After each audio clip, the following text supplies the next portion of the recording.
안녕하세요. 복잡한 주제의 핵심만 쏙쏙 뽑아서 명쾌하게 설명해드리는 시간입니다. 오늘 저희가 분석할 자료는요, 바로 다니엘서 7장에 예언된 적그리스도의 정체에 관한 내용입니다. 적그리스도, 대체 누구일까요? 수세기 동안 정말 많은 논쟁을 불러온 이 질문에 대한 답이 놀랍게도 수천 년 전 고대 예언 쪽에 아주 상세하게 기록되어 있다고 오늘 저희가 살펴볼 자료는 말하고 있습니다. 자, 그럼 지금부터 저와 함께 이 자료가 지시하는 단서들을 하나하나 따라가면서 다니엘서 7장이라는 오래된 예언의 비밀을 한번 파헤쳐 볼까요? 우선 가장 먼저 해야 할 일이 있어요. 바로 이 예언이 사용하는 상징적인 언어들을 이해하는 건데요. 이게 바로 예언 해독의 첫걸음이라고 할 수 있습니다. 자료에 따르면 성경이 이 상징들의 뜻을 직접 알려준다고 해요. 뭐랄까, 예언이라는 거대한 잠금 장치를 여는 비밀 열쇠 같은 거죠. 자, 예언은 한 환상으로 시작됩니다. 바다에서 거대한 짐승 4마리가 차례로 올라오는 장면인데요. 이 짐승들은 각각 역사에 등장했던 거대한 세계 제국들을 상징합니다. 첫 번째 짐승은 바로 독수리 날개를 단 사자입니다. 바로 바빌론을 상징하죠. 저 독수리 날개는 그들의 정복 속도가 얼마나 놀랍도록 빨랐는지를 보여주는 거고요.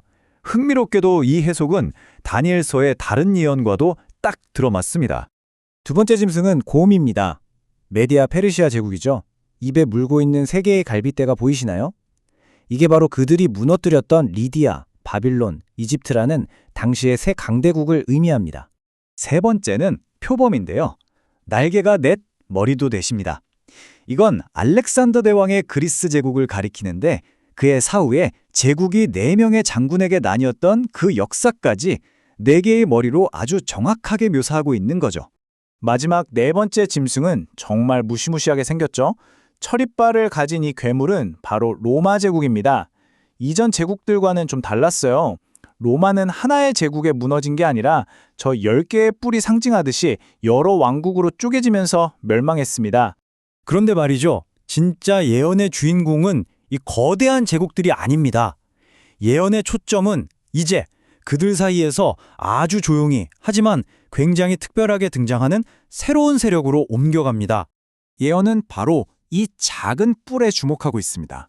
그리고 오늘 우리가 분석하는 이 자료는 이 작은 뿔이야말로 예언의 핵심, 즉 적그리스도 세력을 가리킨다고 지목하고 있어요. 아니, 그럼 이 세력이 대체 누군지 어떻게 알 수 있을까요? 바로 이 지점에서 이 자료는 성경에서 직접 뽑아낸 9가지 구체적인 특징을 제시합니다. 마치 범인을 특정하기 위한 프로파일링 체크리스트 같지 않나요? 자, 여기 9가지 특징이 있습니다. 시간 관계상 이걸 다 살펴볼 순 없고요. 이 자료가 가장 결정적인 증거라고 주장하는 몇 가지만 함께 짚어보도록 하겠습니다. 첫 번째는 신성모독 혐의입니다. 자료는 성경이 말하는 신성모독의 정의, 그러니까 죄를 용서하는 권세가 있다거나 스스로를 하나님이라고 주장하는 것을 카톨릭 문헌의 인용문과 나란히 놓고 직접 비교하고 있습니다. 한번 보세요. 또 하나의 정말 중요한 증거는 바로 이 세력의 통치 기간입니다. 예언에서는 한때와 두때와 반때라는 좀 알쏭달쏭한 표현을 쓰는데요. 자료는 성경 예언에서 하루는 곧 1년으로 계산하는 원칙을 적용해서 이 기간이 정확히 1260년이라는 걸 보여줍니다. 자, 그런데 정말 놀라운 건요. 2260년이라는 기간이 역사와 정말 소름 돋을 정도로 딱 들어맞는다는 겁니다.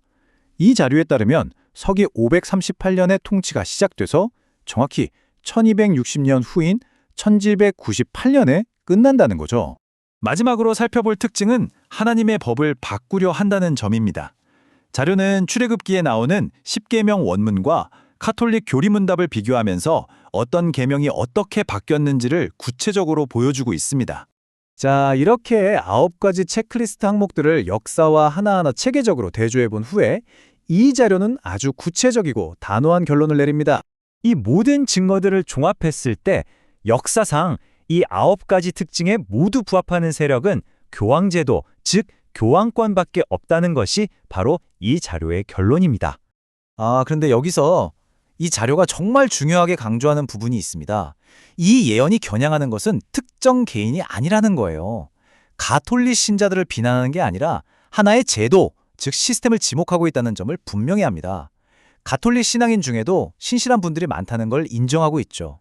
그렇다면 이 수천 년 전의 예언이 오늘을 사는 우리에게 대체 왜 중요할까요? 이 자료는 마지막으로 아주 의미심장한 통찰 하나를 던져줍니다. 핵심은 바로 적그리스도, 엔티크라이스트라는 단어의 의미에 있습니다. 우리가 보통 안티라고 하면 반대한다는 뜻으로만 생각하잖아요. 그런데 여기엔 실은 저의 자리에 실을 대신해서라는 뜻도 있거든요. 그러니까 진짜 위험한 건 노골적으로 하나님을 대적하는 세력이 아니라 아주 교묘하게 하나님의 자리를 차지하려는 세력이라는 깊은 통찰인 거죠. 결국 이 자료가 우리에게 던지는 질문은 이겁니다. 이 모든 것이 그저 흥미로운 고대의 수수께끼 풀이에 불과할까요?